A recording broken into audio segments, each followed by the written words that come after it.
Na ndio maana nimesema katika kama sisi Think Big Media tuwaze think beyond, yani usiangalie tu, yani uwaza mbali, usiangalie tu hizo pesa ambazo ziko mbele, angalia beyond pesa. Nikazaa wale watu wananipatia hizo pesa, je ni kunipenda? Serikali inanipenda nizae kweli?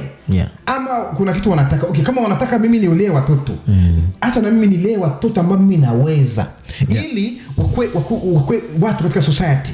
Usizae kesho watoto wakushinde, wawapeleke tena. Ukitaka tena ile furaha inakuwa kilio. Exactly. Ni kila ambacho tumesema. Je, ukikuwa na watoto 12, utapata apartment wapi?